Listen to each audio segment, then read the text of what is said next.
नारायण। जय सिया राम। श्री सीतारामचंद्र भगवान की, भागवत ज्ञान यज्ञ की, श्री शुकदेव भगवान की, श्री वेदव्यास भगवान की, सत्य सनातन वैदिक धर्म की, अखंड भारत वर्ष की जय जय श्री राधे श्याम। हरि ओम। तच्छंजोरावृणीमहे गातुं यज्ञाय गातुं यज्ञपतये दैवी स्वस्तिरस्तु नः। स्वस्तिर्मानुषेभ्यः ऊर्ध्वं जिगातु भेषजं सन्नो अस्तु द्विपदे सं चतुष्पदे। सच्चिदानन्दरूपाय विश्वोत्पत्त्यादिहेतवे तापत्रयविनाशाय श्रीकृष्णाय वयं नुमः। वसुदेवसुतं देवं कंसचाणूरमर्दनं देवकी परमानन्दं कृष्णं वन्दे जगद्गुरुं। कृष्णाय वासुदेवाय हरये परमात्मने प्रणतक्लेशनाशाय गोविन्दाय नमो नमः। जन्माद्यस्य यतोऽन्वयादितरतश्चार्थेष्वभिज्ञस्वराट् तेने ब्रह्महृदाय आदिकवये मुह्यन्ति यत्सूरयः। तेजो वारिमृदां यथा विनिमयो यत्र त्रिसर्गो मृषा धाम्ना स्वेन सदा निरस्तकुहकं सत्यं परं धीमहि। निगमकल्पतरोर्गलितं फलं शुकमुखादमृतद्रवसंयुतं पिबत भागवतं रसमालयं मुहुरहो रसिका भुवि भावुकाः। यं प्रव्रजन्तमनुपेतमपेतकृत्यं द्वैपायनो विरहकातर आजुहाव। पुत्रेति तन्मयतया तरवोऽभिनेदुस्तं सर्वभूतहृदयं मुनिमानतोऽस्मि। व्यासं वसिष्ठनप्तारं शक्तेः पौत्रमकल्मषं पराशरात्मजं वन्दे शुकतातं तपोनिधिं। व्यासाय विष्णुरूपाय व्यासरूपाय विष्णवे नमो वै ब्रह्मनिधये वासिष्ठाय नमो नमः। अचतुर्वदनो ब्रह्मा द्विबाहुरपरो हरिः अभाललोचनः शम्भुर्भगवान् बादरायणः। यस्य स्मरणमात्रेण जन्मसंसारबन्धनात् विमुच्यते नमस्तस्मै विष्णवे प्रभविष्णवे। ऋक्यजुस्सामरूपाय वेदाहरणकर्मणि प्रणवोद्गीतवपुषे महास्वशिरसे नमः।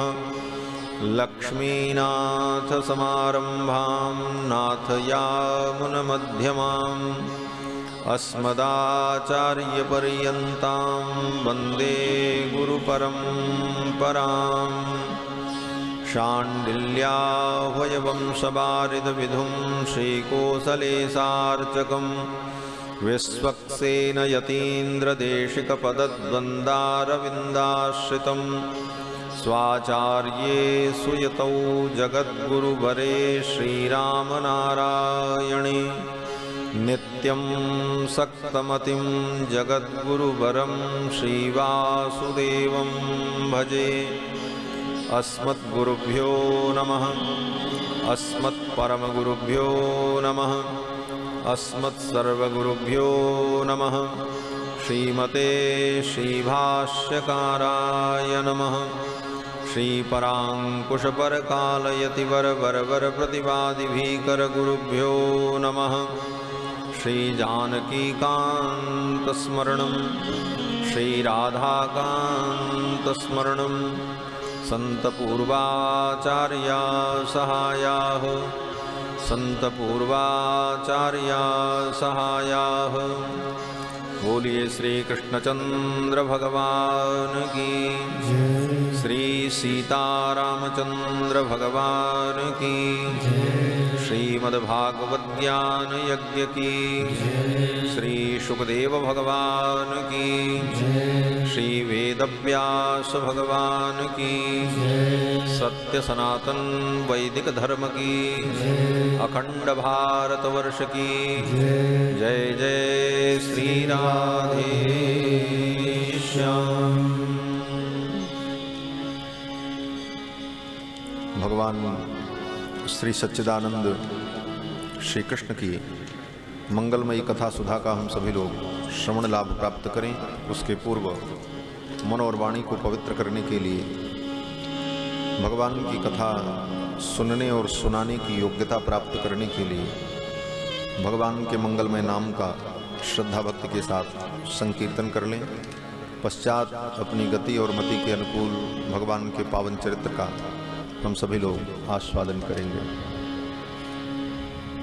हरि भजन बिना सुख शांति नहीं। हरि भजन बिना सुख शांति नहीं। हरि भजन बिना सुख शांति नहीं।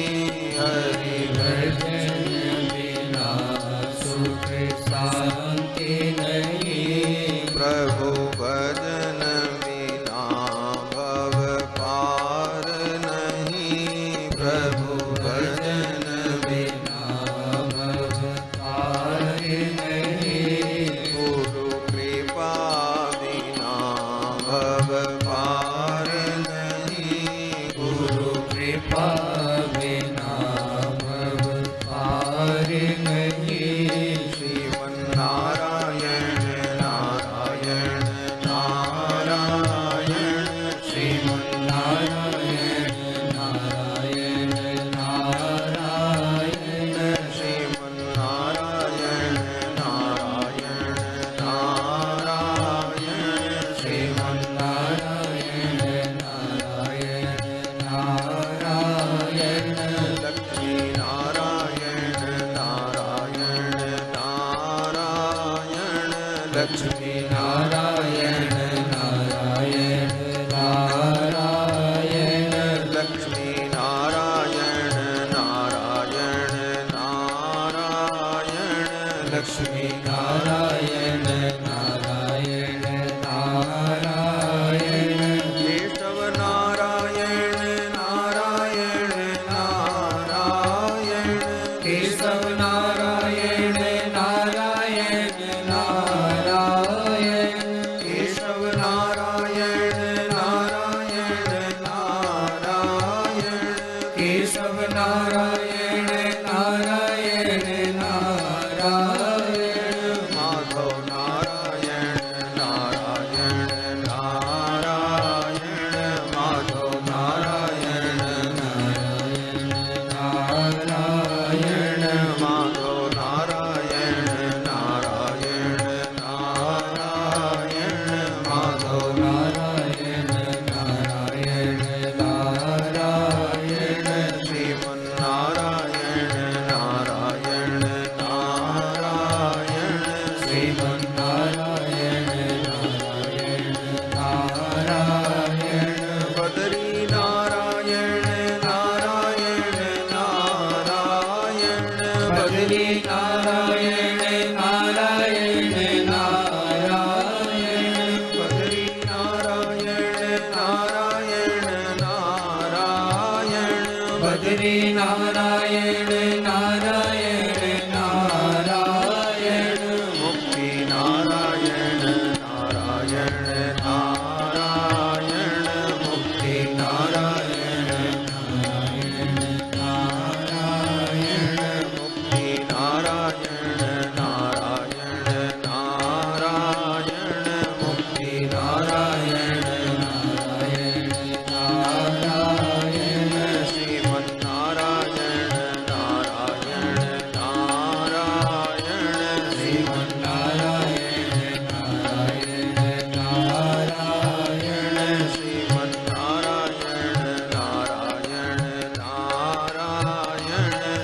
श्रीमन्नारायण नारायण नारायण श्रीमन्नारायण नारायण नारायण श्रीमन्नारायण नारायण नारायण राम नारायण नारायण नारायण राम नारायण नारायण नारायण राम नारायण नारायण नारायण राम नारायण नारायण नारायण कृष्ण नारायण नारायण नारायण कृष्ण नारायण नारायण नारायण कृष्ण नारायण नारायण नारायण कृष्ण नारायण नारायण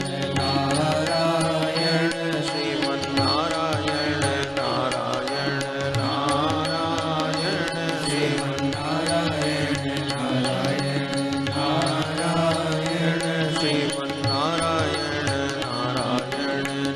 नारायण श्रीमन्नारायण नारायण नारायण श्रीमन्नारायण नारायण नारायण श्रीमन्नारायण नारायण नारायण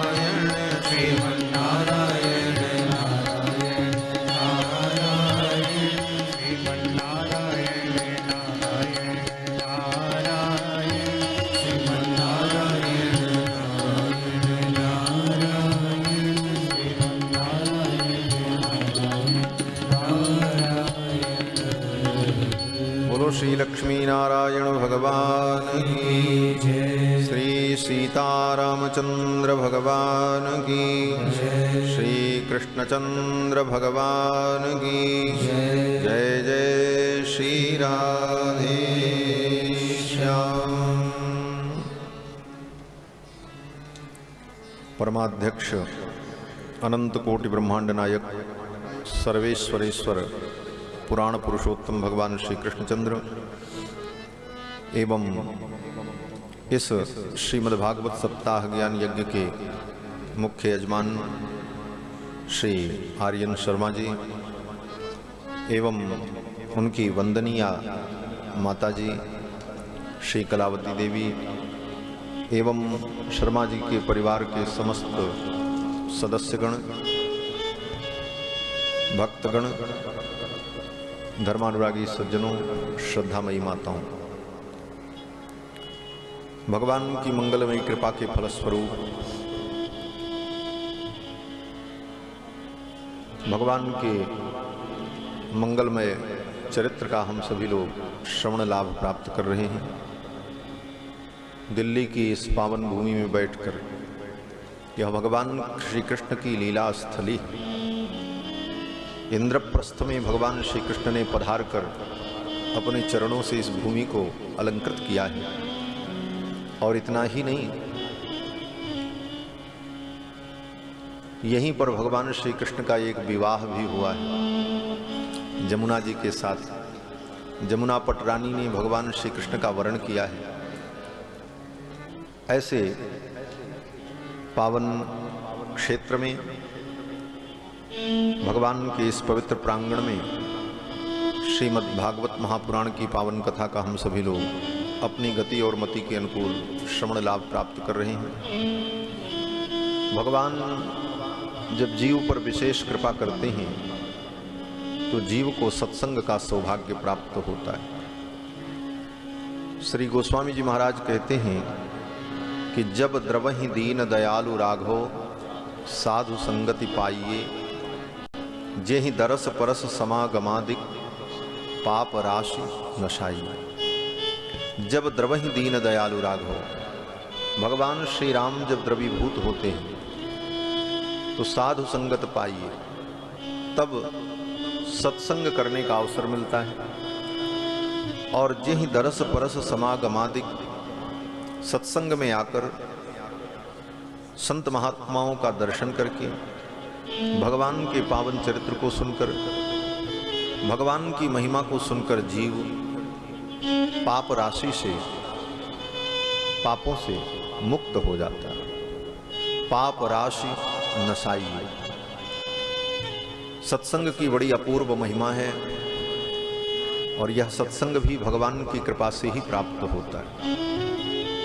बंधुओं, गंगा के तट पर प्रायोपवेशन करके विराजमान महाराज परीक्षित को परमहंस वीतराग श्री सुखदेव भगवान ये कथा श्रवण करा रहे हैं। नैमिषारण्य में 88,000 शौनकादि मुनियों के प्रश्न का उत्तर देते हुए श्री सूत जी महाराज ये आख्यान सुना रहे हैं। और इसी क्रम में श्री विदुर जी महाराज जब तीर्थ यात्रा करने के लिए निकले तो विदुर जी को भगवान के परम भक्त श्री मैत्रेय मुनि मिले और श्री मैत्रेय जी महाराज ने विदुर जी को ये कथा सुनाई। ये 3 संवाद चल रहा है। महाभारत युद्ध जब प्रारंभ होने वाला था तो विदुर जी ने विचार किया कि इस युद्ध में मेरा रहना उचित नहीं होगा, क्योंकि यहां रहने पर कौरव के पक्ष से मुझे बोलना पड़ेगा, कौरव के पक्ष से मुझे युद्ध भी करना पड़ सकता है और कौरव का पक्ष अधर्म पक्ष है, पांडव के पक्ष में धर्म है और विदुर जी महाराज तो धर्मराज के अवतार ही हैं। तो इस अधर्म को विदुर जी सहन नहीं कर सकते, इसलिए विदुर जी ने विचार किया कि यहाँ रहना उचित नहीं होगा और विदुर जी महाराज ने अपना धनुष बाण धृतराष्ट्र के चरणों में रख दिया और कहा कि मैं तीर्थ यात्रा करने के लिए जा रहा हूं। तीर्थ यात्रा पर विदुर जी निकल पड़े और उसी तीर्थ यात्रा के क्रम में श्री विदुर जी को मैत्रेय जी मिलते हैं हरिद्वार में और फिर मैत्रेय जी महाराज ने विदुर जी को कथा सुनाई। सूत जी महाराज जो उपाख्यान शौनकादि मुनियों को सुना रहे हैं तो सूत जी कहते हैं कि हे मुनियों, सुखदेव जी ने जो राजा परीक्षित को सुनाया वो मैं तुम्हें सुना रहा हूं। फिर राजा परीक्षित सुखदेव जी को सुनाते हुए कह रहे हैं कि मैत्रेय जी ने जो विदुर जी को सुनाया वो मैं तुमको सुना रहा हूं। अर्थात ये भागवत का जो ज्ञान है ये सुखदेव जी का अथवा सूत जी का अथवा वेद व्यास जी का मौलिक ज्ञान नहीं है। आजकल मौलिक ज्ञान पर बड़ी बहस होती है, बड़ी चर्चा होती है। कोई एक छोटी सी किताब भी कोई लिखता है तो उस किताब की भूमिका में कहीं न कहीं वो इन बातों को कहता है कि ये लेखक का मौलिक चिंतन है, ये लेखक के मौलिक विचार हैं। लेकिन हमारे सनातन धर्म की परिपाटी में ये जो भी ज्ञान विज्ञान है ये किसी का मौलिक विचार नहीं है। वेद व्यास जी भी जब कहते हैं तो ये कहते हैं कि मैंने भगवान से जो ज्ञान प्राप्त किया वो मैं आपको बता रहा हूं। सुखदेव जी राजा परीक्षित को सुनाते हैं तो कहते हैं मैंने अपने गुरु जी से जो सुना वो मैं तुम्हें सुना रहा हूं। मैत्रेय जी ने जो विदुर जी को सुनाया वो मैं सुना रहा हूं। सूत जी कहते हैं कि हमने सुखदेव जी से जो सुना वो मैं आपको सुना रहा हूं। अर्थात हमारे यहाँ पारंपरिक ज्ञान की महिमा है, मौलिक ज्ञान का कोई मूल्य नहीं। पारंपरिक ज्ञान का मतलब जो ज्ञान अनादिकाल से परमात्मा से चलकर अविच्छिन्न परंपरा के द्वारा आज भी हमें प्राप्त है। किस परंपरा से? बोले गुरु परंपरा से, गुरु शिष्य परंपरा से अनादिकाल से वेद पुराण स्मृति इन सब विषयों का ज्ञान हमें प्राप्त होता है। इसीलिए हमारे यहाँ गुरु परंपरा की बहुत बड़ी महिमा है।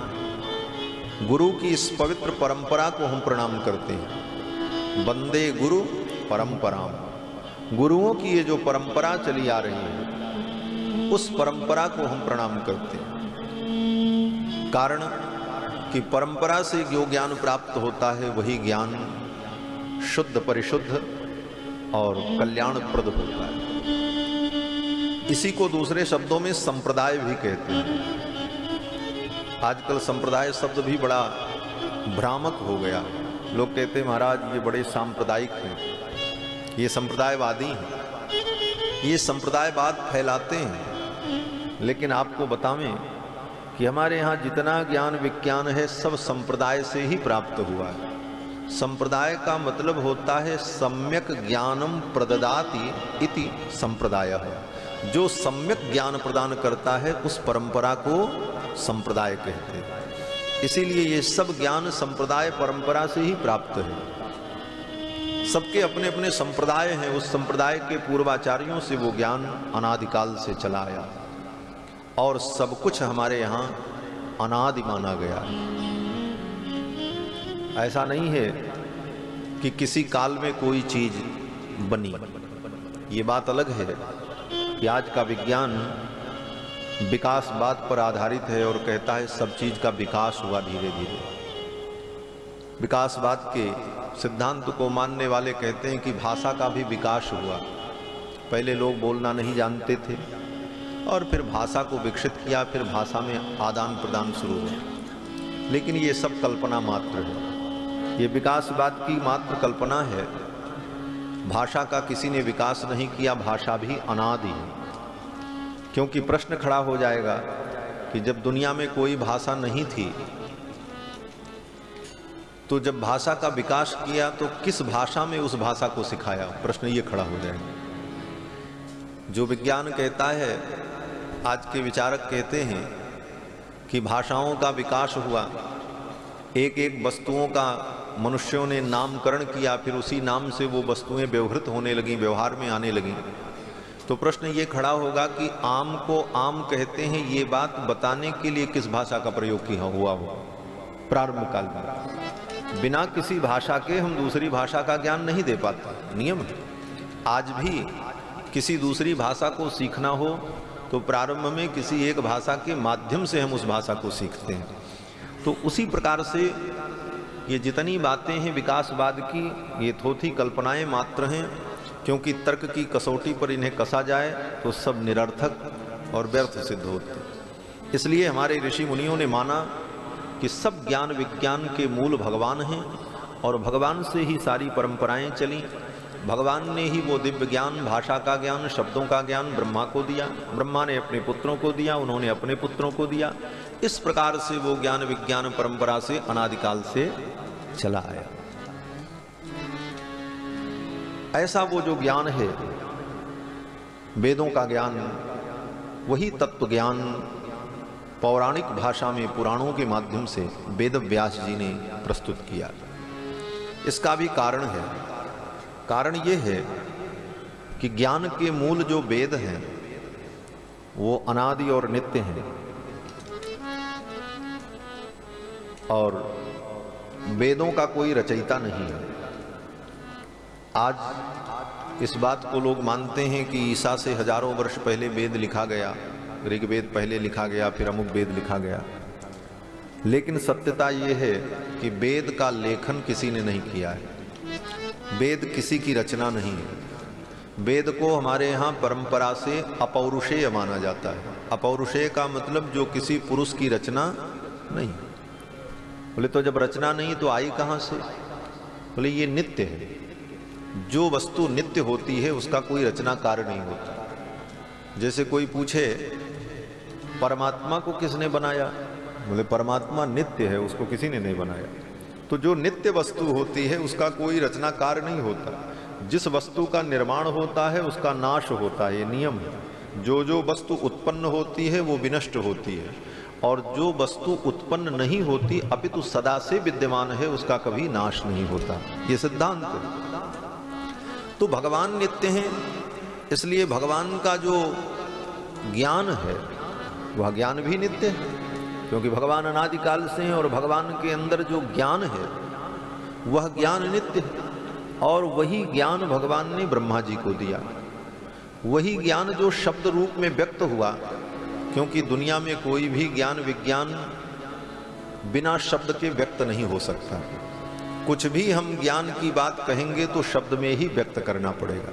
तो भगवान ने भी जो ज्ञान ब्रह्मा को दिया, व्यक्त किया, वो जिन शब्दों में जिस क्रम से व्यक्त किया वही आनुपूर्वी वेद है, उसी क्रम से, और आज तक उसी क्रम से उन वेदों को पढ़ने और पढ़ाने की एक सुस्थिर परंपरा अनादिकाल से चली आ रही है। तो वेद का कोई रचयिता नहीं है, वेद भगवान का श्वासभूत नित्य शब्द राशि है और संपूर्ण ज्ञान का मूल है।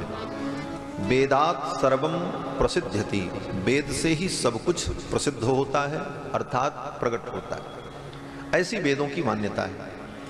और वेदों के पढ़ने पढ़ाने के लिए भी कुछ निश्चित नियम बनाए हैं ऋषियों ने। वेद पवित्र अवस्था में ही पढ़ा जा सकता है और केवल पुरुष वर्ग ही वेद पढ़ सकते हैं, और पुरुष वर्ग में भी जिनका यज्ञोपवीत संस्कार हो और जो प्रातः मध्याह्न सायं तीनों काल की संध्या करते हो, ऐसे आचरण संपन्न व्यक्ति नियम से अनध्याय काल में को छोड़कर, जिस काल में पढ़ना नहीं चाहिए उन कालों को छोड़कर शुद्ध पवित्र समय में ही वेद का स्वाध्याय करने का विधान है। वेद रोज नहीं पढ़ा जा सकता, अष्टमी के दिन, प्रतिपदा के दिन, ग्रहण में, सूतक में, इन परिस्थितियों में वेद का पठन पाठन नहीं होता। तो इन सारे नियमों में रहकर वेद का स्वाध्याय केवल पुरुषों के लिए विहित है, वह भी अपने से नहीं। पहले गुरुकुल में जाकर उसके एक एक शब्द, एक एक अक्षर के उच्चारण को सीखना, गुरु के मुख से उसके उच्चारण को सुन सुन करके तदनुकूल उच्चारण का प्रयास करके जब व्यक्ति अभ्यस्त हो जाए, तब लौट करके आने के बाद उन वेदों के प्रयोग का विधान है। इतनी कठिनता होने के कारण वेद सबके लिए सुलभ नहीं, तो वेदों के द्वारा सबको तत्व ज्ञान कैसे प्राप्त हो। इसलिए वेद व्यास जी महाराज ने वेदों के रहस्य को, वेदों में बताए गए ज्ञान विज्ञान को पुराण के रूप में सरल भाषा में प्रस्तुत किया। इतिहास पुराणाभ्याम वेदम समुपरुण्ढये, इतिहास पुराण के द्वारा वेद व्यास जी ने वेद का ही उपब्रह्मण किया है। उपब्रह्मण माने विस्तार, इसीलिए इनका नाम वेद व्यास है। वेद का इन्होंने व्यास माने विस्तार किया है, ये वेद के रचयिता नहीं। वेदों का इन्होंने पौराणिक भाषा में, लौकिक संस्कृति में, लौकिक संस्कृत भाषा में विस्तार किया। संस्कृत भाषा भी हमारे यहाँ दो प्रकार की है। ऐसे तो सामान्यतया लोग यही जानते हैं संस्कृत भाषा, संस्कृत भाषा, लेकिन संस्कृत दो प्रकार की है, एक लौकिक संस्कृत, एक वैदिक संस्कृत। वैदिक संस्कृत का व्याकरण और नियम भिन्न है और लौकिक संस्कृत का व्याकरण और नियम भिन्न है। शब्दकोश भी भिन्न भिन्न है। जिन शब्दों का वैदिक में दूसरा अर्थ होता है, लौकिक में उसका दूसरा अर्थ होता है। तो जो वैदिक संस्कृत भाषा में वेद हैं, उन वेदों के तत्व को लौकिक संस्कृत भाषा में वेद व्यास जी ने पुराण के माध्यम से प्रस्तुत किया।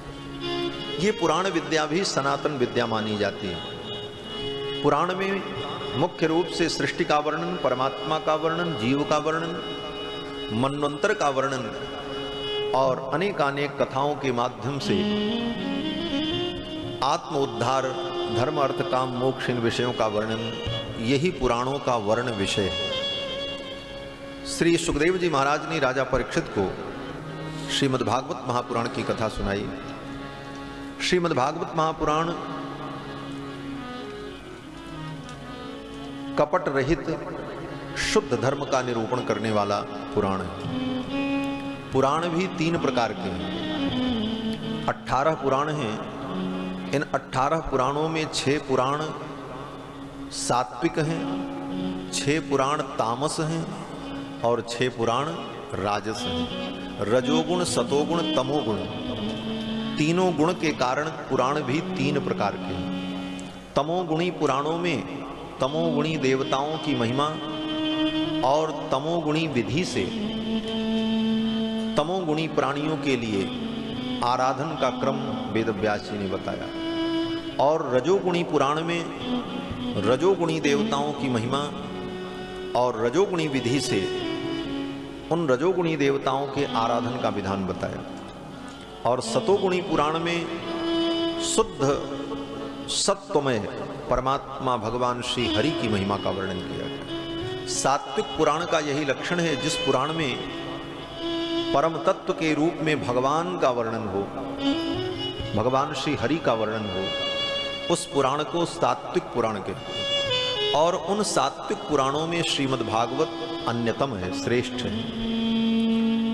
सर्वश्रेष्ठ सात्विक पुराण श्रीमद् भागवत महापुराण है।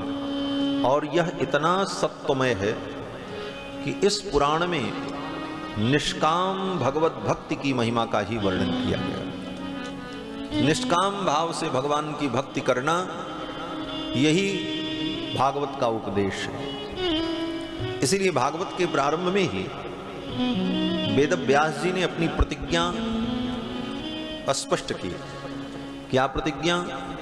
बोले भागवत में किस विषय का हम वर्णन करेंगे, ये वेद व्यास जी पहले ही बता दे रहे हैं। प्रारंभ में वेद व्यास जी कहते हैं कि धर्म प्रोज्झित कैतवोत्र परमो निर्मत्सराणां सतां वेद्यं वास्तवमत्र वस्तु शिवदं तापत्रयोन्मूलनम्। धर्म प्रोज्झित कैतवोत्र परमो। वेद व्यास जी कहते हैं कि इस भागवत महापुराण में मैं उस धर्म का निरूपण करूंगा जिस धर्म से हमने कपट को पूर्णतया निकाल दिया। धर्म प्रोज्झित कैतव, कैतव माने कपट। जिस धर्म में कपट मिला हो वो धर्म शुद्ध धर्म नहीं होता। वेद व्यास जी कहते हैं मैंने धर्म के अंदर जो कपट था उसको निकालकर विशुद्ध धर्म का निरूपण, पवित्र धर्म का निरूपण भागवत में किया। ये कपट क्या है? तो वेद व्यास जी कहते हैं कामना ही कपट है। अन्य पुराणों में, स्मृतियों में जो धर्म का वर्णन है वो धर्म है, लेकिन शुद्ध धर्म नहीं। बोले क्या अशुद्धि आ गई? बोले इसमें कपट मिला दिया, कामना रूपी कपट। किसी भी पुराण को पढ़ो, किसी स्मृति को पढ़ो तो क्या लिखा है? बोले ये पूजा कर लो तो ये फल मिलेगा, ये पूजा करो तो ये फल मिलेगा, इस मंत्र का जप करने से ये सिद्ध हो जाएगा, ये मंत्र जप लेने से ये कामना पूरी हो जाएगी। तो ये कामनाओं की पूर्ति का लालच दे करके उस धर्म में जो जीव की प्रवृत्ति कराई गई, यही कपट है, यही कपट है। और उस कपट तक हम सीमित रह जाते हैं और धर्म के वास्तविक स्वरूप को नहीं समझ पाते। जब तक धर्म में कपट रहता है तब तक धर्म का शुद्ध स्वरूप प्रकट नहीं होता। सीधे सीधे शब्दों में कहा जाए तो सकाम धर्मानुष्ठान, कामनाओं से युक्त होकर के धर्म करना। और कामनाएं अज्ञान का मूल है। गीता में भगवान कहते हैं कि कामैस्तैर तैर हृतज्ञानाः प्रपद्यन्ते अन्य देवता। जब व्यक्ति के अंदर कामनाएं आती हैं कि हमारी ये कामना पूरी हो जाए, ये कामना पूरी हो जाए, कामनाएं आए अच्छी बात है और उन कामनाओं की पूर्ति का प्रयास भी करना चाहिए, लेकिन भौतिक प्रयास, लौकिक प्रयास, कामनाओं की पूर्ति के लिए देवता, देवतांतर की उपासना, इनको जब हम साधन बनाते हैं तो वहीं से अज्ञान का प्रवेश होता है। आपको बहुत बड़ा पद चाहिए, हम प्रधानमंत्री बन जाएं, तो उसके लिए प्रयास करो, श्रम करो, समाज में जाओ, जो उसकी विधा है उस विधा से चलो और कर्म करोगे, मिलना होगा तो मिल जाएगा। लेकिन उसके लिए ये सोचो कि हम कोई पूजा अनुष्ठान करें तब ये मुझे मिले, बोले यही कपट शुरू हो गए, इसी को कपट कहा। लेकिन अक्सर हम किसी लक्ष्य को प्राप्त करने के लिए जब धार्मिक अनुष्ठानों को आश्रय बनाते हैं तो वही कपट के रूप में आ जाता है, उसी को कपट कहा है। और कामनाएं व्यक्ति को इतना अज्ञानी बना देती हैं कि व्यक्ति उन कामनाओं की पूर्ति के लिए कहीं भी जा सकता है। यहां तक कि आज कामनाओं ने व्यक्ति को इतना अज्ञानी बना दिया कि किसी को भी भगवान मानने को तैयार है, सोचता है शायद यही मेरी कामना पूरी हो जाए। 33 करोड़ देवता हमारे यहाँ पूजन के लिए, उनकी पूजा न करके लोग जा करके चादर भी चढ़ा रहे हैं। क्यों? बोले कामना ने व्यक्ति को अज्ञानी बना दिया, शायद यही मुर्दा हमारी कामना पूरी कर दे। किसी को भी भगवान बना दे रहे। नए नए भगवान बन जा रहे हैं। आजकल एक भगवान बड़े प्रसिद्ध हैं महाराष्ट्र के, खूब जगह जगह उनके मंदिर बन रहे हैं। उसके मूल में अज्ञान है, क्योंकि कामनाओं ने व्यक्ति को इतना अंधा बना दिया है कि उन कामनाओं के कारण वो अज्ञानग्रस्त होकर कुछ भी करने को तैयार है। ये बात भगवान ने गीता में पहले ही कह दी कि कामैस्तैर्तैर् हृतज्ञानाः, कामनाएं जब उसके ज्ञान का हरण कर लेती हैं तो प्रपद्यन्ते अन्य देवता, वो कहीं कहीं दौड़ता रहता, भटकता रहता। तो कामनाओं से उपरत होकर जब हम विशुद्ध रूप से धर्म का पालन करते हैं, तभी धर्म के रहस्य को हम समझ पाते हैं। एक महात्मा बड़ी अच्छी बात कहते थे। कोई भिखारी किसी गृहस्थ के घर भिक्षा मांगने गया। घर की जो गृहिणी थी वो 2 रोटियां लेकर के आई उसे देने के लिए। आंगन में उसका बच्चा पालना में लेटा हुआ था, झूले में। उस गृहिणी ने उस 2 रोटी को अपने बच्चे के सिर पर घुमाया, वो पालना में लेटा था, और ला करके बाबा की झोली में डाल दिया। बाबा हंसने लगे।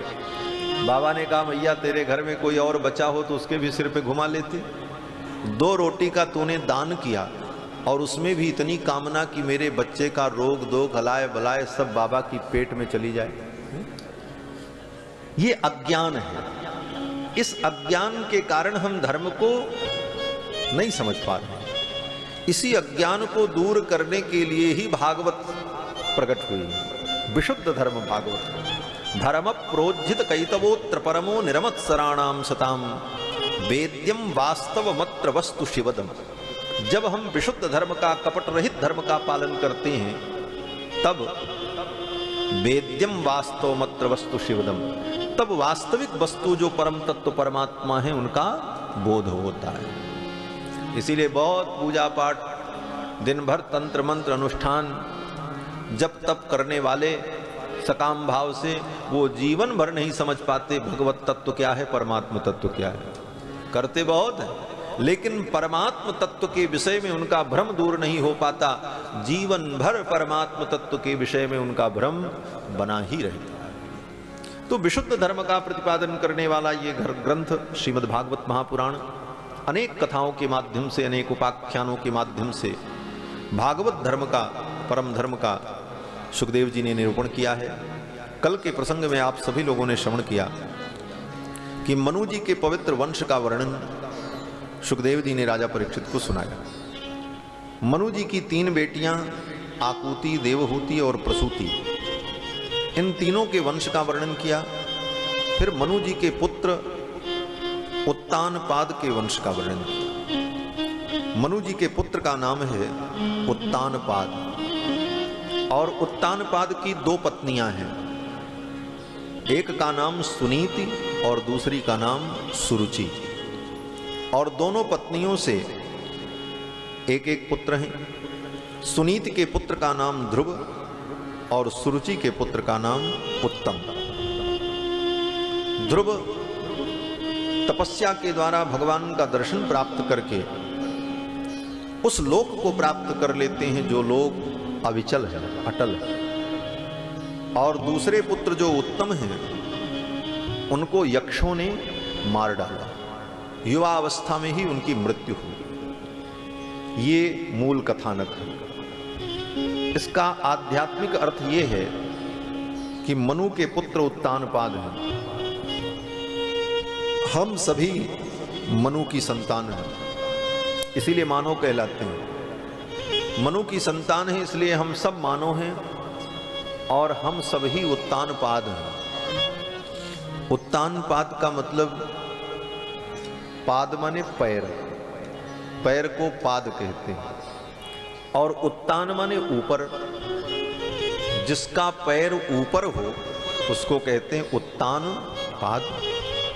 महाराज हमारे आपके पैर तो ऊपर नहीं है। बोले अभी नहीं है, लेकिन जब मनुष्य की योनि में हम आए, माँ के गर्भ में आए, तो उस समय पैर ऊपर था, सिर नीचे ही था।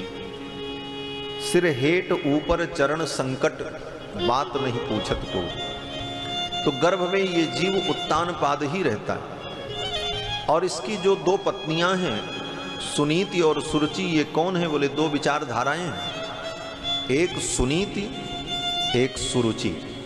कोई भी कार्य हम करते हैं तो या तो सुंदर नीतियों के आधार पर करते हैं अथवा सुरुचि, अपनी रुचि के अनुकूल करते हैं। जो नीतियां कहती हैं उस पर हम चलते हैं अथवा जो हमारा मन कहता है वो हम कर डालते हैं। लेकिन दोनों के फल अलग अलग हैं। अगर नीतियों से आप चलेंगे तो नीति से चलने पर जो फल है वो क्या है? बोले ध्रुव। सुनीति के पुत्र का नाम ध्रुव।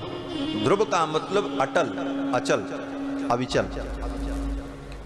ये कथा का आध्यात्मिक पक्ष है।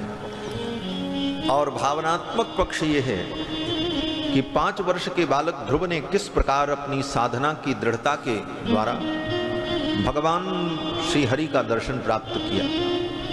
और कारण क्या बना? बोले सौतेली मां के द्वारा किया गया अपमान। एक दिन महाराज उत्तानपाद अपनी सभा में बैठे थे और अपनी छोटी पत्नी सुरुचि को बगल में बैठाए हुए थे और सुरुचि के पुत्र उत्तम को गोद में लेकर उसका दुलार कर रहे थे, लाड कर रहे थे। उसी समय सुनीत के पुत्र ध्रुव जी महाराज कहीं से घूमते हुए आए और ध्रुव के मन में हुआ कि पिता की गोद में मैं भी बैठूं, पिताजी मुझे भी अपनी गोद में बैठा करके मेरा दुलार करें। और पिता की गोद में बैठने के लिए आ गए। पिताजी ने बैठा भी लिया को, लेकिन बगल में बैठी हुई सौतेली मां को अच्छा नहीं लगा। सौतेली मां सुरुचि ने ध्रुव का हाथ पकड़ा और घसीट करके पिता की गोद से नीचे उतार दिया और डांट लगाई। सौतेली मां ने कहा कि न वत्स निपतेर्धृष्ण्यं भवानारूढ़ुमर्हति। हे राजपुत्र, तुम इनकी गोद में नहीं बैठ सकते। ध्रुव जी ने कहा क्यों? ये मेरे पिताजी हैं, मैं बैठूंगा? तो सौतेली मां ने कहा पिताजी तो ये तुम्हारे हैं, लेकिन तुम्हारा जन्म मेरी कोख से नहीं हुआ, इसलिए तुम इनकी गोद में नहीं बैठ सकते। न गृहीतो मया यत्त्वं कुक्षावपि नृपात्मज। हे नृपनंदन, तुम मेरी कोख से पैदा नहीं हुए, इसलिए इनकी गोद में नहीं बैठ सकते। तो ध्रुव जी 5 वर्ष के थे बालक। ध्रुव जी ने पूछा फिर मुझे क्या करना होगा? मैं इनकी गोद में कैसे बैठ पाऊंगा? तो सौतेली मां ने कहा कि जाओ, जाकर के तपस्या करो। तपसाराध्य पुरुषम तस्यैवानुग्रहेण मे गर्भे तुम साधयात्मानं यदीच्छसि नृपासनम्। सौतेली मां ने कहा जाकर के तप करो और तुम्हारी तपस्या से जब भगवान प्रसन्न हो जाएं तो उनसे यही वरदान मांगना कि मेरा अगला जन्म सुरुचि के गर्भ से हो, और फिर जब तुम मेरी कोख से पैदा होगे तब इनकी गोद में बैठने के अधिकारी। इतनी बड़ी बात सौतेली मां ने कही। ध्रुव जी को बड़ा दुख हुआ। मातु सपत्न्यासु दुरुक्ति विद्धा। मैत्रेय जी कहते हैं विदुर, सौतेली मां के वचनों से ध्रुव जी का हृदय विद्ध हो गया। हित्वा मिशंतम पितरम सन्नवाचम जगाम मातुः प्ररुदन शकासम।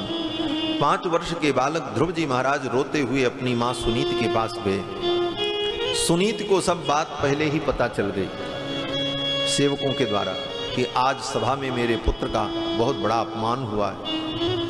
तब तक ध्रुव जी रोते बिलखते आ ही गए। मां की गोद में गिर करके 5 वर्ष के बालक ध्रुव फपक फपक करके रोने लगे। अपने पुत्र को दुखी देख करके मां सुनीति ने समझाया, बेटा धैर्य धारण करो, इसमें तुम्हारा कोई दोष नहीं है। तुम्हारी सौतेली मां सुरुचि का भी कोई दोष नहीं, तुम्हारे पिता का भी कोई दोष नहीं। बोले तो फिर किसका दोष है? सुनीति कहती सब मेरा दोष है, मेरे ही पापों का ये परिणाम है, क्योंकि मेरी जैसी अभागिनी के गर्भ से तुम पैदा हुए, इसीलिए आज तुमको इस दुख का अनुभव करना पड़ा। सुनीति ने कहा कि सत्यम सुरुच्याभिहितम भवान में यद दुर्भगाया उदरे गृहीता। मेरी जैसी दुर्भाग्यशालिनी के उदर से तुम्हारा जन्म हुआ, इसीलिए आज तुम्हें इस दुख का अनुभव करना पड़ रहा है। ये तो मेरे पापों का परिणाम है। वास्तव में जो धर्मनिष्ठ होता है वह दूसरों में दोष न देखकर अपने अंदर ही दोष दर्शन करता है, आत्मनिरीक्षण करता है। भरत जी की भी यही स्थिति। भगवान श्री राम का जब वनवास हुआ तो सबने कहा कि ये अनर्थ क्यों हुआ, तो किसी ने कहा मंथरा के कारण हुआ। मंथरा अगर कुचक्र न करती तो राम जी को वन में न जाना पड़ता। सब दोष मंथरा का है। नाम मंथरा मंदमति दासी कैकेयी केरी, अजस पिटारी ताहि कर गई गिरामती। ये सब अनर्थ का मूल मंथरा है। तो कुछ लोगों ने कहा नहीं, मंथरा का दोष नहीं है। क्यों? बोले मंथरा तो नौकरानी है। एक नौकरानी की बात को रानी ने माना क्यों? रानी तो बुद्धिमान थी, इसलिए दोष रानी का है। तो कुछ लोगों ने कहा रानी का भी दोष नहीं है। बोले तब? बोले दोष महाराज का है। एक रानी की इस अनुचित बात को महाराज दशरथ ने स्वीकार क्यों किया? इस तरह उन्होंने बिना सोचे समझे वचन क्यों दे दिए? कुछ लोगों ने कहा नहीं, महाराज का भी दोष नहीं। बोले तब? बोले राम जी का दोष है। बोले राम जी का क्या दोष है? बोले राम जी का दोष ये है कि जब उनके वनवास की बात आई तो उनको अपना पक्ष रखना चाहिए था कि मुझसे क्या अपराध हुआ, मैं क्यों वन में जाऊं। पिताजी ने वचन मां को दिया है और उस वचन पूर्ति की एक निश्चित सीमा है। किसी निर्दोष को किसी के वचन की पूर्ति के लिए दंडित किया जाए, ये धर्म कैसे हो सकता है? ये राम जी पूछ सकते थे उस सभा में, लेकिन राम जी ने पूछा ही नहीं। बस पिताजी की बात मान करके चल पड़े। तो दोस्त तो उनका है, उनको पूछना चाहिए। ऐसा भी कहने वाले लोग थे। लेकिन भरत जी से पूछा गया कि इस अनर्थ का मूल क्या है, इतना बड़ा अनर्थ क्यों हुआ? तो भरत जी ने कहा कि न मंथराया न च मातुरस्य, मंथरा का कोई दोष नहीं। न मंथराया न च मातुरस्य, दोषो न राज्ञो न च राघवस्य। न महाराज का दोष है न राम जी का दोष है। बोले तब? बोले मत पापमेवात्र निदानमासीद वन प्रवेशे रघुनंदनस्य। मत पापमेवात्र निदानमासीद, मेरा ही पाप राम जी के वनगमन में कारण है। वे भरत तुम्हारा क्या पाप है, तुम तो थे भी नहीं। तो भरत जी कहते हैं मोहि समान को पाप निवासु, जेहि लग सी राम वनवासु। अगर मैं केकई का पुत्र न होता तो मेरे लिए मेरी माँ राज्य क्यों मांगती, और अगर मेरी माँ मेरे लिए राज्य न मांगती तो राम जी को वन में न जाना पड़ता। तो अनर्थ का मूल तो मैं हूं। मुझ अभागे के कारण, मुझ पापी के कारण प्रभु को वन में जाना पड़ा। ऐसा चिंतन भरत जी ने किया। यही महानता है भरत जी। मां सुनीति की भी ऐसी ही महानता है। मां सुनीति कहती बेटा तुम्हारा दोष नहीं, दोष तो मेरा है। मेरी जैसी अभागिनी के गर्भ से तुम पैदा हुए, इसलिए तुमको आज ये दुख हो रहा। और तुम्हारी सौतेली मां ने जो कहा कि जाकर के भगवान का भजन करो, तो बेटा भगवान के भजन से समस्त प्रकार के दुख की निवृत्ति हो जाती। नान्यम ततः पद्म पलाश लोचनात् दुःखच्छिदं ते मृगयामि कंचन। सुनीति ने कहा बेटा कमल नयन भगवान की भक्ति के अतिरिक्त दुख को निवृत्त करने वाला दूसरा कोई साधन नहीं है। इसलिए तुम अपने मन को समाहित करके भगवान का भजन करो। मनस्यवस्थाप्य भजस्व पुरुषम, मन को व्यवस्थित करके तुम भगवान का भजन करो। मां के वचनों को मान करके ध्रुव जी महाराज तप करने के लिए चल पड़े। 5 वर्ष के ध्रुव जी महाराज जब महल से निकल करके चले, सारी प्रजा उनके पीछे चल पड़ी। ध्रुव जी ने सबको समझा करके विदा किया।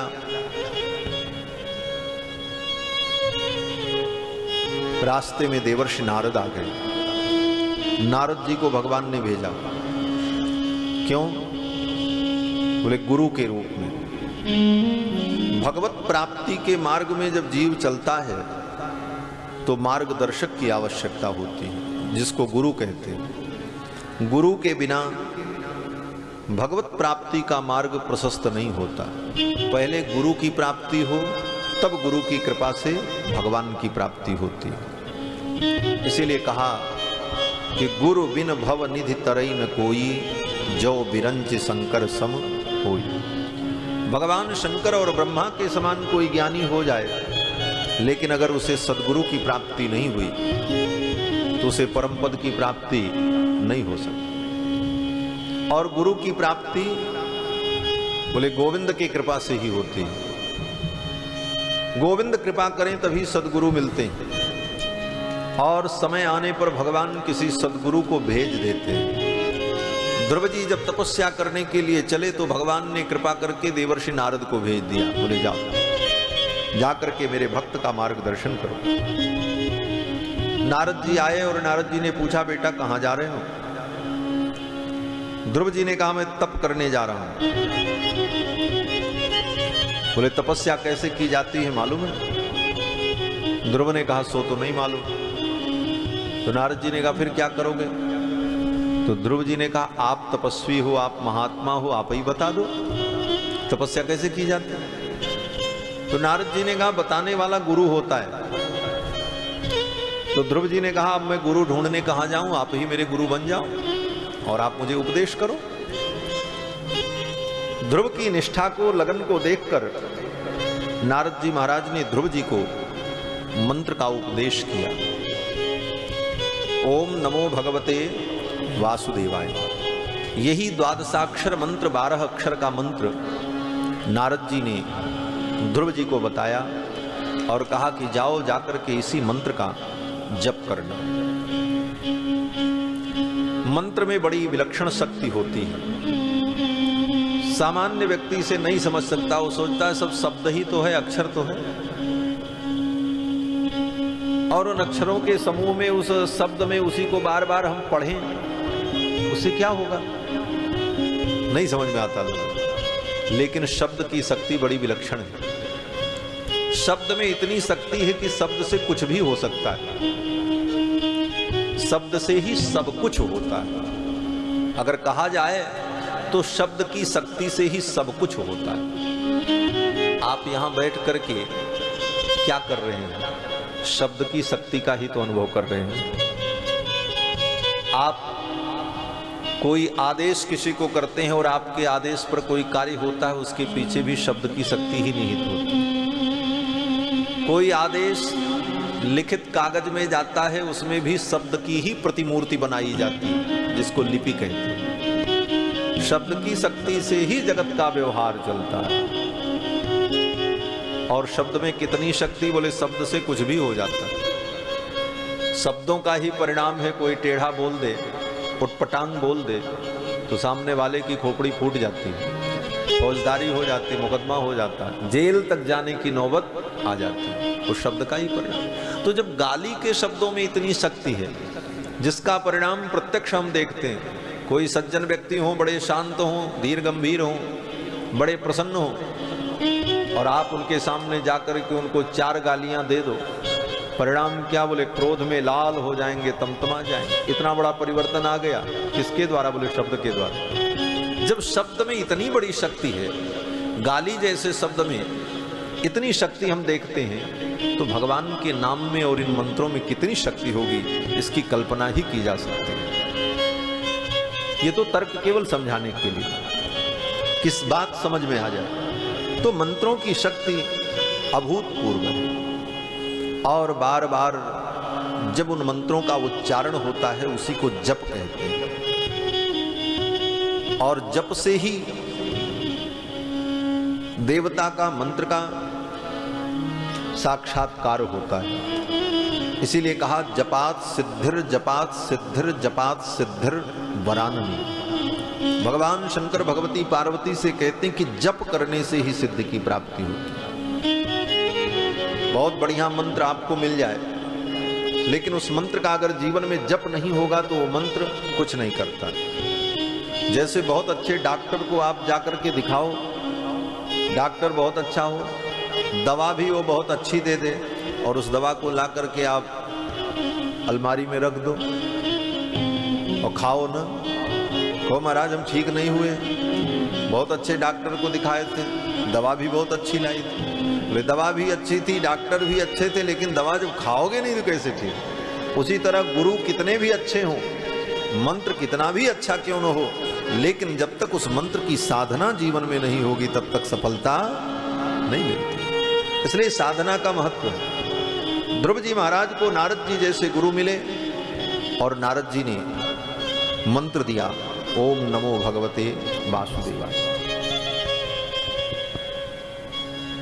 बोले महाराज इतनी ही बात को सुनने के लिए गुरु की जरूरत क्यों पड़े? ये किताबों में तो लिखा है ओम नमो भगवते वासुदेवाय, हम भी पढ़ा करें। कोई गुरु हमारे कान में कहे तभी ये मान्य क्यों होगा? किताब में लिखा है, हम भी लेकर के पढ़ लें। बात सत्य है, सारे मंत्र वेद में लिखे हैं और सारी किताबें बाजार में मिलती हैं। तो हम बाजार से खरीद लावें और कोई भी मंत्र पढ़ने लग जाएं, जप करने लग जाएं, बोले फल नहीं मिलेगा। क्यों नहीं मिलेगा? बोले जब तक तुम्हारे लिए कोई गुरु उस मंत्र को तय नहीं करेगा कि भाई इस मंत्र का तुम जप करो, और वो तुम्हें बताएगा नहीं, तब तक अपने से वो किया गया मंत्र फलीभूत नहीं होता। जैसे मेडिकल स्टोर की सारी दवाएं किसी न किसी रोग के लिए बनी और सब दवाएं अच्छी, लेकिन कोई भी दवा आप अपने मन से उठा करके खा लो लेकर के, तो परिणाम क्या होगा? बोले ठीक होने के बजाय उल्टा फल हो जाएगा, है? लेकिन वही आपके रोग को, आपकी परिस्थिति को देखकर आपके लिए कोई डॉक्टर जब डोज तय कर देगा और दवा लिख देगा कि यही आपको करना है, तो वही दवा आपके रोग निवृत्ति का कारण बन जाती है। उसी प्रकार से इन मंत्रों की जो विशुद्ध परंपरा है, उस परंपरा से जब हम मंत्र प्राप्त करते हैं तभी ये मंत्र फलीभूत होते हैं। मंत्र के देवता, मंत्र प्रदाता गुरु और मंत्र का अर्थ और मंत्र का छंद, इन पांचों चीजों को व्यक्ति जब परंपरा से प्राप्त करता है, जानता है, तभी वो मंत्र फलीभूत होता है। इसीलिए गुरु परंपरा की आवश्यकता होती है और गुरु की आवश्यकता स्वीकार की जाती है। नारद जी महाराज ने ध्रुव जी को मंत्र दीक्षा दे दी और विधि बताई। नारद जी ने कहा कि तत्तात गच्छ भद्रम ते यमुनायास्तटम शुचि। हे ध्रुव, तुम यहां से जमुना के तट पर चले जाओ। कहां? बोले मधुबन में, वृंदावन के क्षेत्र में ही एक स्थल जिसका नाम मधुबन, वहां जाकर के इस मंत्र का जप करना।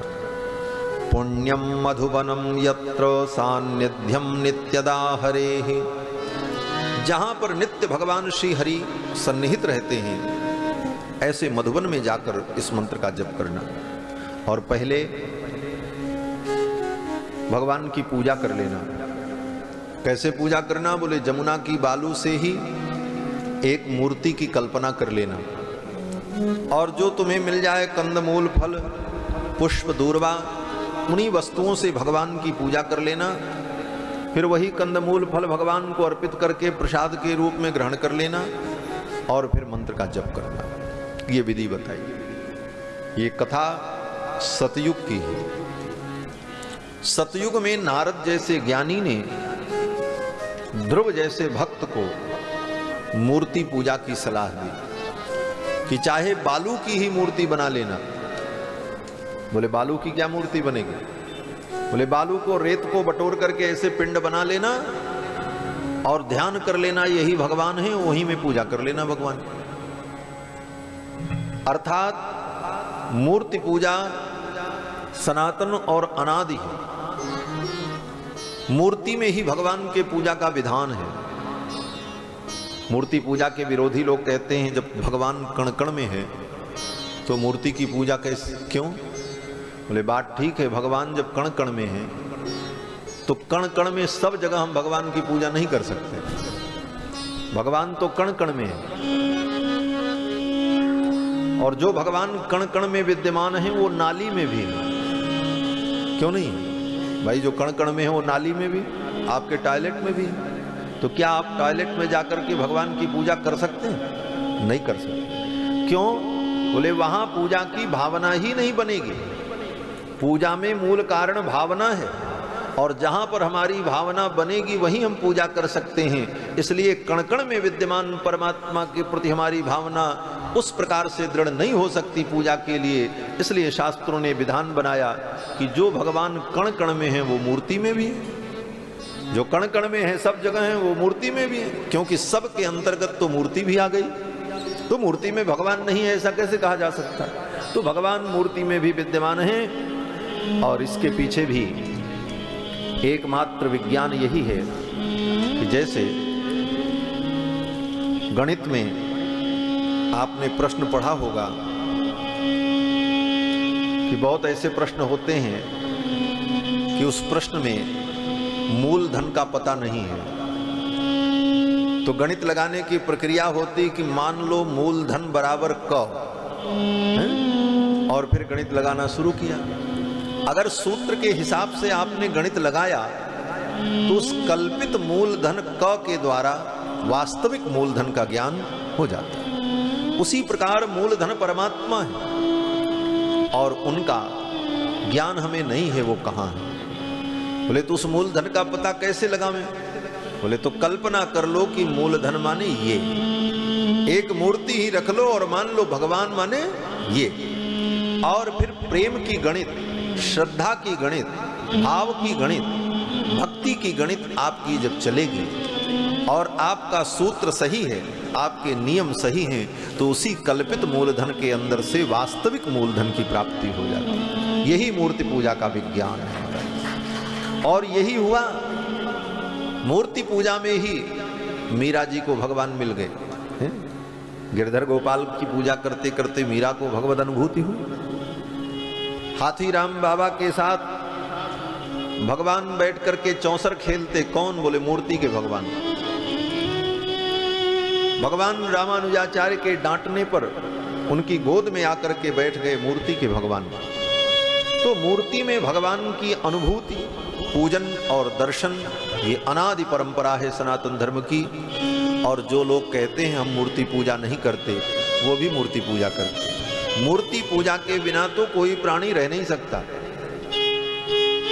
हम आप सवेरे से शाम तक मूर्ति पूजा ही करते हैं। क्या मूर्ति पूजा करते हैं? बोले सवेरे उठते हो तो मंजन करते हो, स्नान करते हो, कपड़े पहनते हो, तेल फुलेल लगाते हो। बोले ये क्या है? ये मूर्ति पूजा ही है। बोले नहीं महाराज, हम तो अपना सब काम करते हैं। बोले अपना काम नहीं करते, अपना मतलब आपका काम। और आप कौन है? बोले आप तो आत्मा है, और आत्मा इतनी सूक्ष्म है। कितनी सूक्ष्म आत्मा है? उपनिषद कहता है कि बालाग्र सतभागस्य सतधा कल्पितस्य च भागो जीवस्य विज्ञेयः।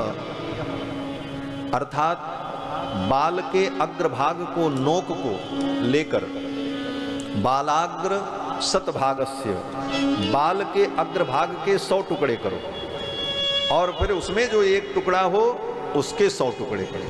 कितना सूक्ष्म होगा? बोले जीव उतना सूक्ष्म है, उतने सूक्ष्म हम और आप हैं जो जीवात्मा।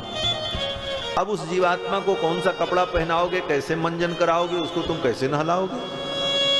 और वो है कहाँ? बोले हृदय प्रदेश में। बोले तो नहला किसको रहे हो? बोले उसकी मूर्ति को। ये ऊपर जो दिख रही है उसकी मूर्ति है। वो आत्मा जो भीतर बैठी उसकी जो मूर्ति है, इस मूर्ति को तुम नहला रहे हो, खिला रहे हो, पिला रहे हो। तो मूर्ति की पूजा कर रहे हो और मूर्ति में विद्यमान जो आत्मा है उसको संतोष मिल रहा है, उसे सुख मिल रहा है। तो मूर्ति पूजा तो हम आप भी करते हैं। आत्मा को कौन खिलाता है? आत्मा को कौन पिलाता है? जैसे लोग कहते हैं महाराज परमात्मा को कौन खिला सकता है, परमात्मा को कौन पिला सकता है। उसी प्रकार अगर प्रश्न किया जाए आत्मा को कौन खिला सकता है, आत्मा को कौन कपड़ा पहनाया जा सकता है। लेकिन हम अपने आप को सजाते हैं, पहनाते हैं, खिलाते हैं, क्यों करते हैं? करते मूर्ति के साथ व्यवहार हैं, लेकिन उस मूर्ति में विद्यमान वो आत्मा संतुष्ट होती है, उसे आनंद की अनुभूति। उसी प्रकार कण कण में विद्यमान परमात्मा, ये सारी सृष्टि ही परमात्मा की मूर्ति है। मूर्ति माने शरीर। श्रीमद् वाल्मीकि रामायण में ब्रह्मा जी ने जब भगवान की स्तुति की तो ब्रह्मा जी ने यही कहा कि जगत सर्वम शरीरम ते स्थैर्यम ते वसुधातलम, ये सारी सृष्टि आपका शरीर है। तो ये सब भगवान की ही मूर्तियां हैं। तो भगवान की पूजा हम कहीं भी करें मूर्ति में, तो उसके अंदर विद्यमान अंतर्यामी परमात्मा संतुष्ट और प्रसन्न होता है। जो लोग कहते हैं मूर्ति पूजा नहीं करते, वो भी मूर्ति पूजा करते। भाई आज जो धर्म मूर्ति पूजा का विरोध करते हैं, कहते हैं हम बुत परस्त नहीं हैं, अगर उनके धर्म ग्रंथ को उठाकर उस किताब को, जो आसमान से उतरी हुई किताब है, उस किताब का अपमान कर दो या उसे फाड़ दो, तो लड़ाई शुरू हो जाएगी। बोले क्या हुआ? बोले तुमने हमारे धर्म ग्रंथ का अपमान कर दिया। बोले धर्म ग्रंथ क्या है? बोले उसमें जो शब्द है वही धर्म ग्रंथ है। और शब्द, बोले शब्द की कोई मूर्ति नहीं होती। तुम तो मूर्ति पूजक हो नहीं, तो फिर मूर्ति तुम मानते क्यों? तो जो किताब है वो क्या है? बोले शब्द की मूर्ति है। शब्द तो ध्वन्यात्मक होता है। ये हम जो बोल रहे हैं और इससे जो ध्वनि निकल रही है, यथार्थ में वो शब्द है। ये जो लिखा है ये शब्द नहीं है, ये तो उस शब्द की काल्पनिक मूर्ति है। और ये मूर्ति कलाकार अपने हिसाब से बना सकता है। हम जो लिखते हैं, हिंदी भाषी अपनी लिपि में लिखेगा, अंग्रेजी की लिपि अलग होगी, उर्दू की लिपि अलग होगी। मूर्ति कोई भी हो सकती है, शब्द वही होता है। वो ध्वन्यात्मक है। तो ध्वन्यात्मक जो शब्द है उसकी मूर्ति क्या है? बोले ये लिपि जो लिखी है। तो ये पोथी में जो लिखा है ये तो इसकी मूर्ति है। और उस मूर्ति का अपमान तुम उस ग्रंथ का अपमान मान रहे हो, तो मूर्ति पूजा तो तुम भी कर रहे हो। मूर्ति पूजा के बिना जगत का व्यवहार ही नहीं चल सकता। मूर्ति पूजा के बिना सृष्टि का कोई कार्य ही नहीं चल सकता। सबके पीछे मूर्ति पूजा निहित है। प्रकारांतर से, दूसरे ढंग से कहीं न कहीं हर व्यक्ति मूर्ति की पूजा कर रहा है।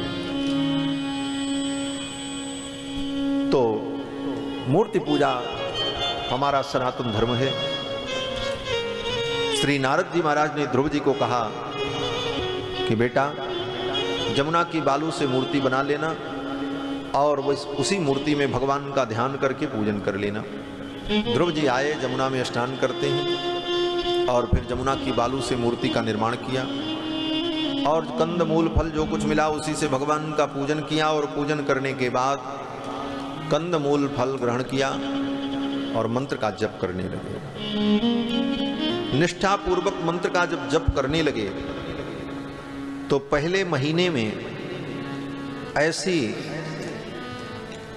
कठिन साधना की ध्रुव जी ने कि 3 दिन 3 रात्रि तक लगातार मंत्र का जप करते रहे। आज नहा धो करके, पूजा करके, कंदमूल फल खा करके फिर मंत्र का जप जब शुरू किया तो 3 दिन 3 रात्रि बीत गई। 3 24 घंटे। त्रिरात्रांते त्रिरात्रांते कपित्थ बदरासनः। 3 दिन 3 रात्रि जब बीत गई तो तीसरे दिन फिर थोड़ा सा कुछ कपित्थ बेर फल खा लिया और काम चला लिया। फिर जब करने बैठ गए फिर 3 दिन लग गया। इस प्रकार 1 महीना बीत गया। त्रिरात्रांते त्रिरात्रांते कपित्थ बदरासनः आत्मवृत्त्यनुसारेण मासम निन्येर्चयन् हरिम। भगवान हरि की अर्चना करते हुए 1 महीना बीत गया। दूसरा महीना जब लगा तो साधना और दृढ़ हो गई। दूसरे महीने में 6-6 दिन तक लगातार मंत्र का जप करते थे। 2 महीना बीत गया। तीसरा महीना जब आया तो तृतीयम चानयन मासम नवमे हनि। तीसरे महीने में 9 दिन तक लगातार। आज कुछ ग्रहण किया और मंत्र जप शुरू किया तो 9 दिन तक लगातार मंत्र का जप चलता। 3 महीना बीत गया। चौथा महीना जब आया चतुर्थमपि वै मासम द्वादशे हनि। चौथे महीने में 12 दिन तक लगातार मंत्र का जप करते। 4 महीना बीत गया। 5वां महीना जब आया तो पंचमे मास्यनुप्राप्ते जितश्वासो नृपात्मज। 5वें महीने में ध्रुव जी महाराज ने अपनी श्वास को भी जीत लिया। अब श्वास लेने की भी जरूरत नहीं है। अखंड समाधि लग गई। इस प्रसंग को सुनकर के बड़ा आश्चर्य लगता है लोगों को, ऐसा कैसे संभव हुआ। 9 दिन तक 12 दिन तक बिना खाए। बोले जब व्यक्ति तपस्या में लगता है, उसकी साधना उत्तरोत्तर कठिन होती जाती है, तो उसको ऐसी विलक्षण ऊर्जा प्राप्त होती है कि उसे संसार की किसी वस्तु से ऊर्जा प्राप्त करने की जरूरत नहीं होती। आजकल लोग कहते हैं महाराज बिना खाए भजन कैसे होगा। एक लाइन, एक पंक्ति लोगों ने ढूंढ ली है, और वो पंक्ति क्या है? बोले भूखे भजन न होए गोपाला, और ले लो अपनी कंठी माला। कहते महाराज भूखे भजन नहीं होता। और ध्रुव जी का चरित्र देखो, ध्रुव जी महाराज भूखे रह करके भजन करते। 9 दिन बीत गया, और जब चौथा महीना आया तो चतुर्थमपि वै मासम द्वादशे हनि। चौथे महीने में 12 दिन तक। चौथा महीना भी बीत गया। 5वां महीना जब आया तो पंचमे मास्यनुप्राप्ते जितश्वासो, श्वास को भी अपने जीत लिया, अखंड समाधि लगी। ध्यायन् ब्रह्म पदैकेन तस्थौ स्थाणुरिवाचलः, एक पैर पर खड़े होकर, अचल होकर अपने हृदय के अंदर भगवान का दर्शन करते हुए ध्रुव जी समाधिस्थ हो गए।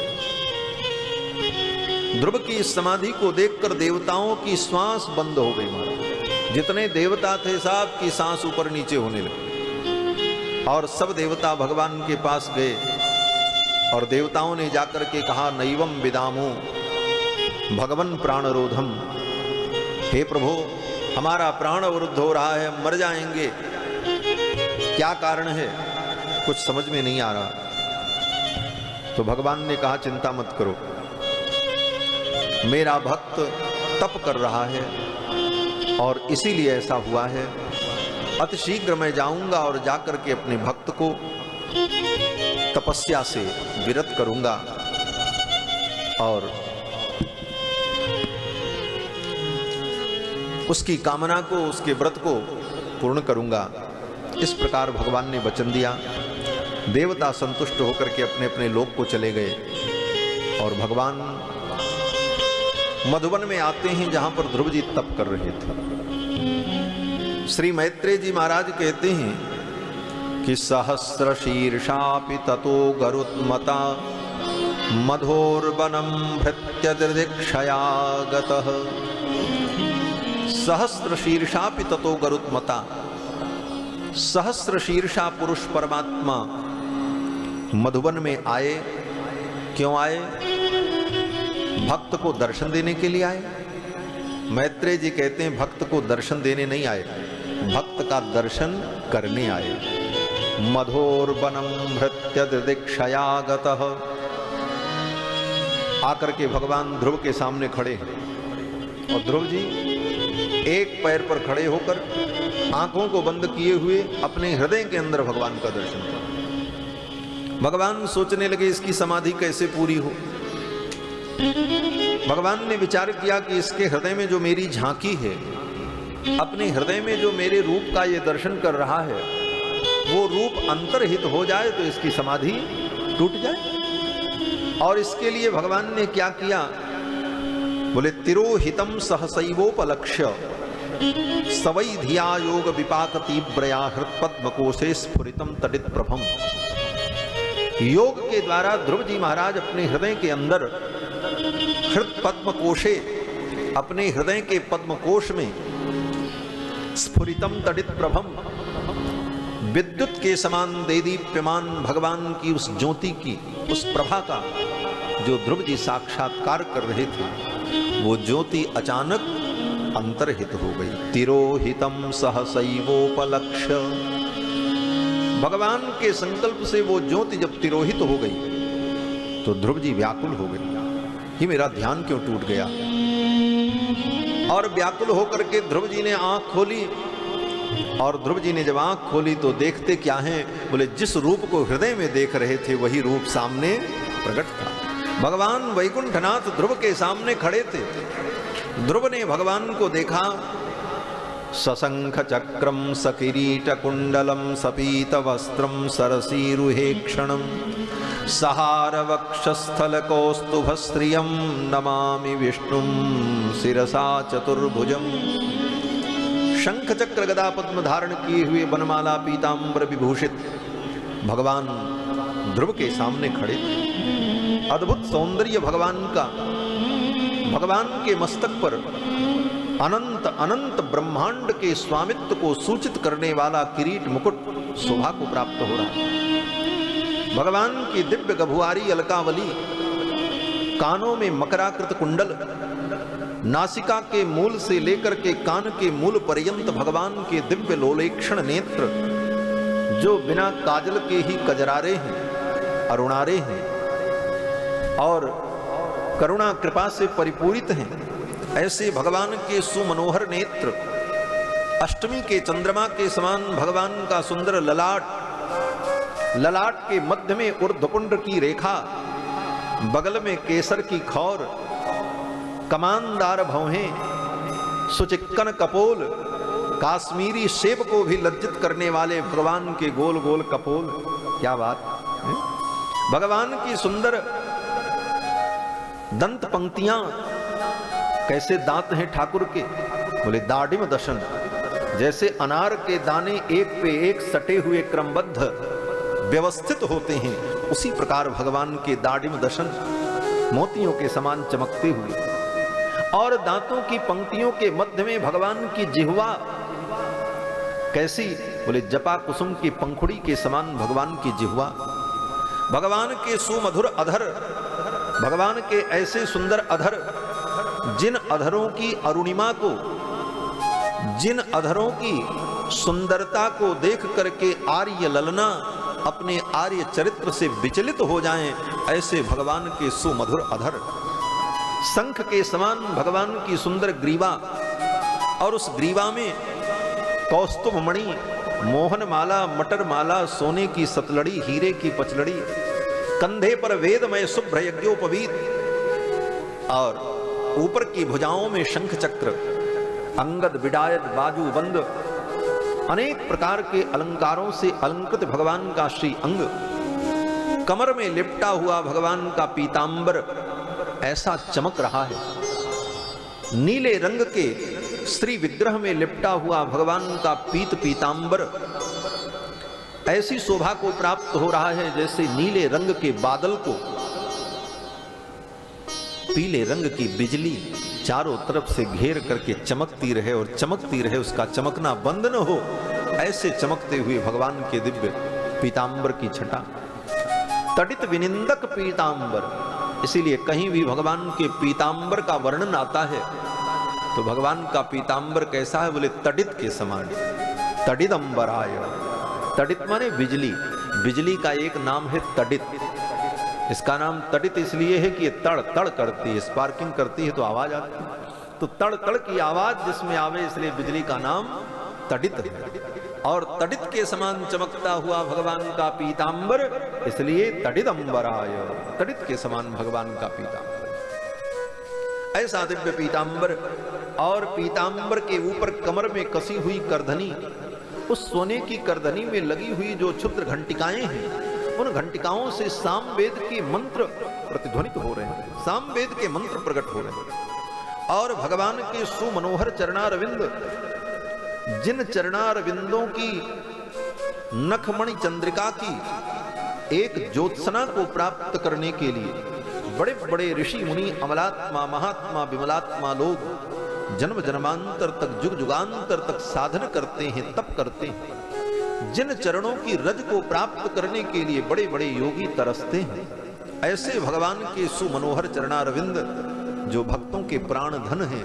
धनम मदीयम तव पाद पंकजम कदानु साक्षात करवाणी चक्षुषा, ऐसे भगवान के मनोहर विग्रह को नख सिख, चरणों के नख से लेकर सिख पर्यंत भगवान के विग्रह को देख करके ध्रुव जी महाराज गदगद हो, हृदय भर आया।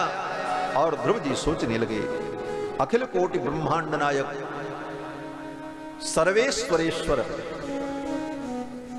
अनंत करुणा वरुणालय अखिल हे अप्रत्यनीक कल्याणैकतान श्वेतर समस्त वस्तु विलक्षण पर ब्रह्म परमात्मा मेरे सम्मुख खड़े हैं, मैं इनकी कैसे स्तुति करूं, क्या करूं।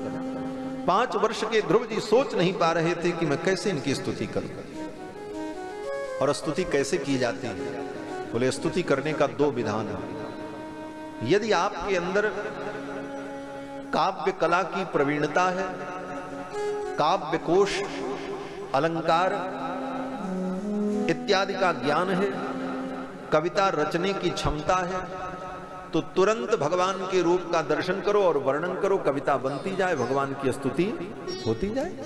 एक विधि तो ये, जैसे गोस्वामी तुलसीदास जी ने किया, सूरदास जी ने किया, मीरा ने किया। और अगर ऐसी क्षमता नहीं है तो जो महापुरुषों ने पहले से स्तुति बनाई है उसी स्तुति को याद कर लो और रोज भगवान को सुनाओ, जैसे हम लोग रोज करते हैं। श्री रामचंद्र कृपाल भज मन हरण भव भय दारुण भय प्रगट कृपाला दीन दयाला। तो स्तुति बनाने की क्षमता नहीं है तो जो पहले से बनी है उसी को रट करके रोज भगवान को सुनाओ। और भगवान को स्तुति अत्यंत प्रिय है, इसलिए भगवान का एक नाम है स्तव प्रिय, माने भगवान को स्तुति प्रिय लगती है। तो स्तुति 2 प्रकार से होती है, या तो स्वरचित हो अथवा किसी दूसरे के द्वारा रचित हो तो उसे सुनाया जाए। और स्तुति कहते किसको है? बोले स्तुति के 2 लक्षण हैं। एक लक्षण किसी के संपूर्ण गुण को वर्णन करना स्तुति कहलाती है। यद्यन्यदीयान गुणान, किसी के संपूर्ण गुणों का वर्णन करना स्तुति है। हम किसी की स्तुति करते हैं तो क्या करते हैं? उसके गुणों का ही तो वर्णन करते हैं। आप बड़े अच्छे हो, बड़े सुंदर हो, बड़े बुद्धिमान हो, बोले यही स्तुति है। और स्तुति का दूसरा प्रकार यह है कि जिसके अंदर गुण विद्यमान न हो फिर भी उसके अंदर हम गुण का आरोप करके वर्णन करते हैं तो उसको भी स्तुति कहा जाता है। स्तुति 2 प्रकार से होती है, किसी के संपूर्ण गुण का वर्णन स्तुति है, अथवा जो गुण उसके अंदर विद्यमान नहीं है उन गुणों का आरोप करके वर्णन करना यह स्तुति है। तो इन दोनों प्रकारों से अगर भगवान की स्तुति की जाए तो जीवात्मा भगवान की स्तुति नहीं कर सकता। क्यों नहीं कर सकता? बोले भगवान के संपूर्ण गुणों का वर्णन करना अगर स्तुति है तो भगवान के संपूर्ण गुण का वर्णन जीव कर ही नहीं सकता। और गुणों का आरोप करना अगर स्तुति है तो यह भगवान में संभव नहीं है, क्योंकि आरोप वहां पर होता है जहां पर अभाव होता है। गुण तो पहले से भगवान में विद्यमान है, इसलिए आरोप करने की आवश्यकता ही नहीं पड़ेगी। तो किसी भी स्थिति में जीवात्मा भगवान की स्तुति पूर्णतः कर नहीं सकता। फिर भी अपनी वाणी को पवित्र करने के लिए निज गिरा पावन करन कारण राम जस तुलसी कहो, अपनी वाणी को पवित्र करने के लिए हम अपने सामर्थ्य और शक्ति के अनुसार टूटे फूटे शब्दों में भगवान का स्तवन करते हैं और वही भगवान को अच्छा लगता है। ध्रुव जी महाराज सोचने लगे मैं भगवान की कैसे स्तुति करूं। अब ध्रुव जी के साथ स्थिति यह है कि ये पढ़े भी नहीं है, 5 वर्ष के थे, तपस्या करने आ गए। न काव्य का ज्ञान है, न कोश का ज्ञान है, न अलंकार का, न काव्य की विधा का कोई ज्ञान है। और नारद जी ने कोई स्तुति भी नहीं बताई थी, नारद जी ने केवल मंत्र ही बताया था। अब ध्रुव जी सोचने लगे मैं भगवान की स्तुति कैसे करूं। ध्रुव जी के इस भाव को भगवान जान गए और भगवान ने अपने ज्ञानमय शंख को ध्रुव के गाल पर सटा दिया। भगवान नारायण अपनी भुजाओं में शंख चक्र लिए थे, तो भगवान का जो शंख है वो ज्ञानमय है। मैत्रेय जी महाराज कहते हैं कृतांजलिम ब्रह्ममयेन कंबुना, कंबु माने शंख, और वो शंख भगवान का कैसा है? बोले ब्रह्ममय, ब्रह्ममय माने ज्ञानमय, वेदमय। उस ज्ञानमय शंख को भगवान ने ध्रुव के कपोल पर स्पर्श करा, सटा दिया। पस्पर्श बालम कृपया कपोले, कृपा पूर्वक भगवान ने उस शंख को ध्रुव के गाल पर सटाया। और किधर से सटाया? बोले जिस हिस्से को मुख में लगा करके शंख बजाया जाता है उस हिस्से को। एक महात्मा कहते थे कि भगवान ने ध्रुव के गाल में अपने शंख का स्पर्श करा करके मानो ध्रुव को प्यार किया है ठाकुर जी ने। बोले कैसे प्यार किया? बोले बच्चे को प्यार करते हैं तो क्या करते हैं? बोले उसकी गाल को चूम लेते हैं। तो भगवान ने सोचा डायरेक्ट नहीं तो इनडायरेक्ट ही सही, जिस शंख को हम मुंह में चूमते हैं उस शंख को यहां सटा दें। इस प्रकार डायरेक्ट नहीं तो इनडायरेक्ट ही सही ठाकुर ने ध्रुव के कपोल का मानो चुंबन कर लिया। पस्पर्श कम्बुम कृपया कपोले, कृपा पूर्वक भगवान ने अपने ज्ञान में शंख को ध्रुव के कपोल पर स्पर्श कराया। और ज्यों ही भगवान ने शंख को स्पर्श कराया उसी समय ध्रुव के अंदर 4 वेद 6 शास्त्र समस्त विद्याएं प्रकट हो। सवै तदैव प्रतिपादितां गिरम दैवीं परिज्ञात परात्म निर्णय। उसी समय समस्त विद्याएं ध्रुव के अंदर प्रकट हो गईं। पढ़ना नहीं पड़ा, भगवान की कृपा से सारी विद्याएं प्राप्त हो। और ये सच्ची बात है। ये बातें सबको समझ में नहीं आ सकती, लेकिन एक नहीं हजारों प्रमाण में दे सकता। ऐसे ऐसे महापुरुष आज भी विद्यमान हैं जिनको पढ़ने का समय नहीं है और न पढ़े वो ज्यादा, लेकिन भगवत कृपा से उनको सब ज्ञान प्रकट हो। ये विलक्षण कृपा का परिणाम भी विलक्षण ही होता है। ध्रुव जी के कपोल पर भगवान ने शंख का स्पर्श कराया, सारा ज्ञान विज्ञान प्रकट हो। और फिर ध्रुव जी ने भगवान की बड़ी सुंदर स्तुति की। ध्रुव जी भगवान की स्तुति करते हुए कहते हैं कि योऽन्तः प्रविश्य मम वाचमिमां प्रसुप्तां संजीवयत्यखिल शक्तिधरस्वधाम्ना अन्यास्तहस्तचरणश्रवणत्वगादीन् प्राणान् नमो भगवते पुरुषाय तुभ्यम्। ध्रुव जी कहते हैं कि योऽन्तः प्रविश्य मम वाचमिमां प्रसुप्तां, जो परमात्मा मेरे अंतःकरण में प्रविष्ट होकर मेरी प्रसुप्त वाणी को जागृत कर दिया। संजीवयत्यखिल शक्तिधरस्वधाम्ना, जिसने मेरे अंग प्रत्यंग को, मेरी शक्तियों को जिसने जागृत कर दिया, ऐसे भगवान नारायण को मैं प्रणाम करता हूँ। प्राणान नमो भगवते पुरुषाय तुभ्यम। और ध्रुव जी ने भगवान की बड़ी सुंदर स्तुति की। भगवान प्रसन्न हो गए और भगवान ने कहा, ध्रुव, पिता के उत्तराधिकार को प्राप्त करने के लिए तुमने तप किया, और जाओ, मैं वरदान देता हूं, पिता का उत्तराधिकार तुम्हें प्राप्त होगा। जाते ही पिताजी तुमको राजा बनाएंगे। और भगवान ने सोचा कि ध्रुव को राजा बनना है, तो राजा बनने के लिए राजा बनने लायक शरीर भी तो होना चाहिए। 5 वर्ष का बच्चा राजा बने तो कैसा लगेगा? इसलिए भगवान ने क्या किया? बोले जब ध्रुव के कपोल पर शंख का स्पर्श कराया तो ध्रुव को ज्ञान तो प्राप्त ही हुआ। उसी समय ध्रुव जी महाराज जो 5 वर्ष के थे वो 18 वर्ष के राजकुमार हो गए। पूरा शरीर उनका दिव्य हो गया।